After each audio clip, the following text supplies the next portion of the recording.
জগাই মাথায় কিভাবে বুঝলেন শ্রী চৈতন্য মহাপ্রভুই স্বয়ং ভগবান?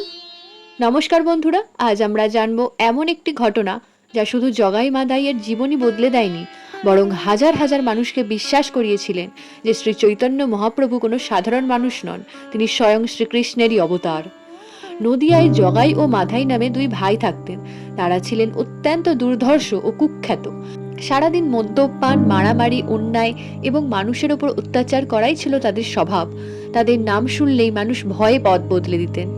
কিন্তু শ্রী নিত্যানন্দ প্রভুর মনে ছিল একটাই বিশ্বাস, ভগবানের নাম এমন শক্তিশালী যা সবচেয়ে বড় পাপীকেও পরিবর্তন করতে পারে।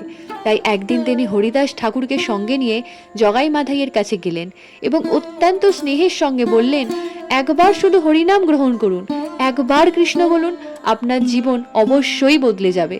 কিন্তু এই কথা শুনে মাধাই প্রচণ্ড রেগে গেলেন। ক্রোধের মাথায় সে একটি ভাঙা মাটির কলসি ছুঁড়ে মারল নিত্যানন্দ প্রভুর দিকে। সেই আঘাতে তার মাথা ফেটে রক্ত বের হতে লাগলো।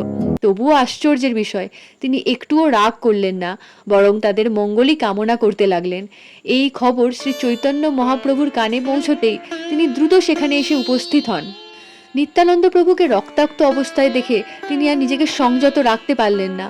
ভক্তদের রক্ষা করার জন্য তিনি তার ঐশ্বরিক শক্তি প্রকাশ করলেন এবং সুদর্শন চক্র আহ্বান করলেন। সেই মুহূর্তে চারপাশের সবাই স্তব্ধ হয়ে গেল। জগাই মাধাইও বুঝতে পারল যার সামনে তারা দাঁড়িয়ে আছে তিনি কোনো সাধারণ সাধু নন। ঠিক তখনই নিত্যানন্দ প্রভু মহাপ্রভুর চরণে প্রার্থনা করে বললেন, প্রভু, আপনি এই কলিযুগে মানুষকে শাস্তি দিতে আসেননি, এসেছেন তাদের উদ্ধার করতে। দয়া করে এদের ক্ষমা করুন। নিত্যানন্দ প্রভুর এই অসীম দয়া দেখে জগাই মাধাইয়ের হৃদয় ভেঙে গেল।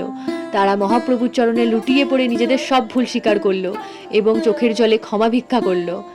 শ্রী চৈতন্য মহাপ্রভু তাদের ক্ষমা করে দিলেন। শুধু তাই নয়, তিনি তাদের হরিনাম গ্রহণ করতে বললেন এবং নতুন জীবন শুরু করার আশীর্বাদ দিলেন। সেই দিন থেকেই জগাই মাধাইয়ের জীবন সম্পূর্ণ বদলে গেল। যারা একসময় অন্যায় আর অত্যাচারের প্রতীক ছিল, তারাই পরে ভগবানের নাম প্রচার করতে শুরু করে এবং ভক্তির পথে জীবন কাটায়। এই অলৌকিক ঘটনা মহাপ্রভুর দিব্য শক্তির প্রকাশ এবং তার অসীম করুণা দেখে অসংখ্য মানুষ বিশ্বাস করতে শুরু করেন শ্রী চৈতন্য মহাপ্রভু স্বয়ং শ্রীকৃষ্ণ, যিনি কলিযুগে প্রেম, দয়া ও হরিনামের বাণী নিয়ে পৃথিবীতে আবির্ভূত হয়েছেন। হরে কৃষ্ণা। ভিডিওটি ভালো লাগলে অবশ্যই লাইক, কমেন্ট এবং শেয়ার করে দেবেন।